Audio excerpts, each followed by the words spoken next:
So I'm taking a piece of paper and I'm going to divide it into two columns. And I'm going to have column A and column B, right? Real easy, nothing tricky there.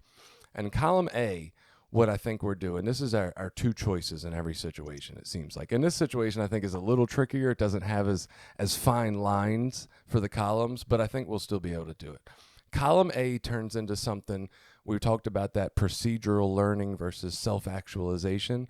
Column A is more the self-actualization in my mind. So this is doing things the way I really authentically want to do them in my life. So we're going to call it my way, right? But every time I do things this way, it comes with this guilt you're talking about. Like I'm not doing something right, or I'm getting it wrong, or not doing enough, or at least question myself around, is this the place where I'm supposed to stop? So column A is my way, but feeling guilty and bad about it. Column B is the procedural learning thing that I got from the world.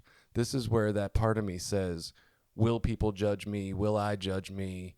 Where's the line where I could explain it and somebody's going to be understanding and say, you did enough, you're a good person?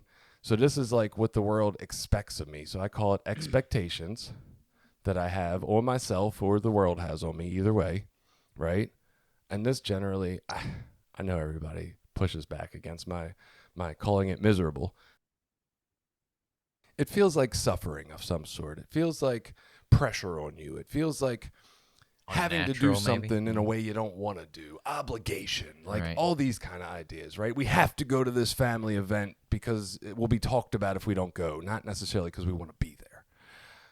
And we come to this fork in the road with every decision we want to make because we have these two parts of us inside, and both of them feel like losers. Neither of them feels like a win. And here's the problem I think we're doing, though.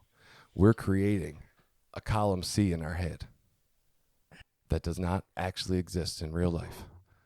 And in this column C, we get everything we want. Right? It's magical. There's a perfect solution. It's magical thinking.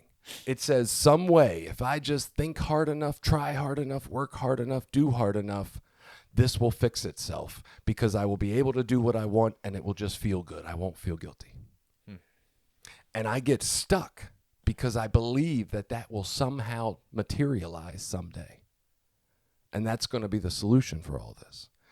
When I can accept that column C does not exist, it's not a real thing, then I start to understand the picture better. What I'm really choosing between is this thing everybody wants me to do that's been feeling awful that I've been doing most of my life. That's where I've been sitting in column B, trying to live up to everybody's obligations and expectations and feeling like shit. Or I can figure out how to deal with guilt and live the life that's actually going to feel good. Once I eliminate column C, I don't have to be stuck there in that cycle anymore. And I know I got to figure this out. I need to know one of these options, and it has to not feel shitty. What do you think of that?